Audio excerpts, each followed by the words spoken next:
What is Art by Leo Tolstoy, his most comprehensive essay on the theory of art. Who is Tolstoy? Tolstoy is a Russian author, a master of realistic fiction, and one of the world's greatest novelists. Tolstoy is best known for his two longest works, War and Peace and Anna Karenina, which are commonly regarded as among the finest novels ever written. He also pointed out his view on aesthetic in his work, What is Art? Tolstoy wrote What is Art in 1896. There he laid down his opinions on several art-related issues. Throughout this essay, he remains confident that he is the first to provide an exact definition of art. He mentioned in his book, however strange it may seem to say so, in spite of the mountains of books written about art, no exact definition of art has been constructed. And the reason of this is that the conception of art has been based on the conception of beauty. So what is the art for Tolstoy? Before answering the question, the Russian novelist seeks a proper basis for his definition. Examining works of other philosophers and artists, he noticed that they usually assume that beauty is art's foundation. For them, beauty is either that which provides a certain kind of pleasure or that which is perfected according to objective universal law. Tolstoy thinks that both cases lead to subjective definitions of beauty and in turn to subjective definitions of art. Those who realize the impossibility of objectively defining beauty turn to a study of taste, asking why a thing pleases. Again, Tolstoy sees no point in this as taste is also subjective. There is no way to explaining why one thing pleases someone but displeases someone else.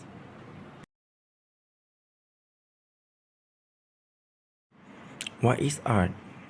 Art is a means of communicating feelings the same way words transmit thoughts. In art, someone transmits a feeling and infects others with what he or she feels. Tolstoy encapsulates his definition of art in the following passages. To evoke in oneself a feeling one has experienced, and having evoked it in oneself, then, by means of movements, lines, colors, sounds or forms expressed in words, so to transmit that feeling the others may experience the same feeling. This is the activity of art. Art is a human activity consisting in this, that one man consciously, by means of certain external signs, hand on the other's feelings he has lived through, and that other people are infected by these feelings and also experience them. In its essence, art is a means of unions among men brought together by commonly experienced feeling. It facilitates access to the psychology of others, fostering empathy and understanding by tearing down the walls of the subject. This function of art is not only useful but also necessary for the progress and well-being of humanity. The innumerable feelings experienced by humans, both in past and present, are available to us only through art. The loss of such unique ability should be a catastrophe. Men would be like beasts, said Tolstoy, and even goes as far as to claim that without art, mankind could not exist. This is the bold declaration which recalls the Nietzschean aphorism that humans' existence is justified only as an aesthetic phenomenon. The distinction between real and counterfeit, good and bad art is Tolstoy's contribution to the field of art criticism. Despite its many weaknesses, this system offers an interesting alternative to judging and appreciating art. Tolstoy named real art as authentic or true to itself, the one resulting from an honest internal need for expression. The product of this internal urge becomes a real work of art if it successfully evokes feeling to other people. In this process, the receiver of the artistic impression becomes so united with the artist's experience that he or she feels like the artwork is his or her own.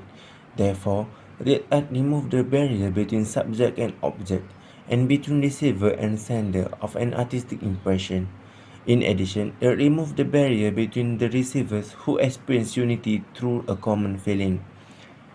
He mentioned, in this freeing of our personality from its separation and isolation, in this uniting of it with others, lies the chief characteristic and the great attractive force of art.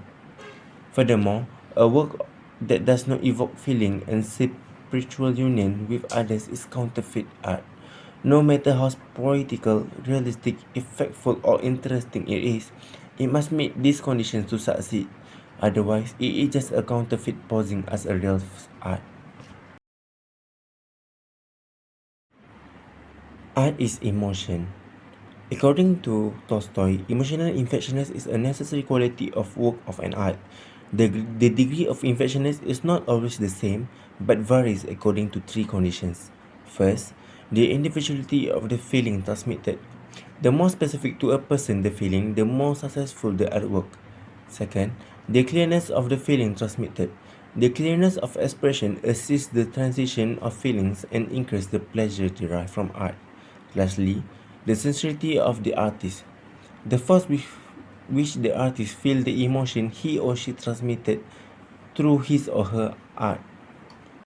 Out of all three, sincerity is the most important. Without it, the other two conditions cannot exist. Worth noting is that Tolstoy finds sincerity almost always present in peasant art, but almost always absent in upper class art. If a work lacks even one of the three qualities, it is counterfeit art. In contrast, it is real if it possesses all three. In that case, it only remains to judge whether this real artwork is good or bad, more or less successful. The success of an artwork is based firstly on the degree of its infectiousness. The most infectious the artwork, the better. The religious perception of art. Tolstoy believed that art is a means of progress towards perfection. With time, art evolved, rendering accessible the experience of humanity for humanity's sake. This is a process of moral realization and results in society becoming kinder and more compassionate. A genuinely good artwork ought to make us accessible this good feeling that moves humanity closer to its moral completion. Within this framework, a good work of art must also be moral. But how can we judge what feelings are morally good? Tolstoy's answer lies in what he calls the religious perception of the age. This is defined as the understanding of the meaning of life as conceived by a group of people. This understanding is the moral compass of a society and always points towards certain values. For Tolstoy, the religious perception of his time is found in Christianity. As a result, all good art must carry the foundational message of this religion understood as brotherhood among all people. This union of man aiming at his collective well-being, argues Tolstoy, must be revered as the highest value of all. Although it relates to religion, religious perception is not the same with religious cult. In fact, the definition of religious perception is so wide that it describes ideology in general. To this interpretation lead Tolstoy view that even if a society recognizes no religion, it always has a religious morality. This can be compared with the direction of a flowing river. If the river flows at all, it must have a direction. If a society lives, there must be a religious perception, indicating the direction in which, more or less consciously, all its members stand. And in the extended and limited sense of the word, Tolstoy's definition expands to almost every aspect of human activity, way beyond the fine arts. Even a boy telling the story of how he met a wolf can be art. That is, however, only if the boy succeeds in making the listeners feel the fear and anguish of the encounter. On the other hand, art in the limited sense refers specifically to those works that are created with the intention of providing aesthetic pleasure or evoking emotions in an audience. This narrower definition of art includes painting, sculptures, music, poetry, and the other forms in creative expression that are traditionally associated with the term. For Tolstoy, the significance of art is in the extended sense lies in its ability to connect individuals with their essential human nature and with the natural world around them.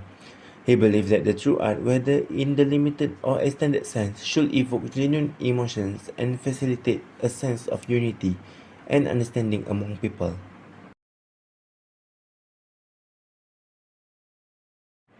In conclusion, for Leo Tolstoy, true art is a form of communication that evokes sincere emotional response in its audience. Tolstoy's conclusion revolves around the belief that art should serve a higher purpose of inspiring unity and empathy among people. Tolstoy also distinguished between art in the extended sense, which encompasses all creative human activity, and art in the limited sense, which specifically refers to the works intended to provide artistic pleasure and evoke emotions.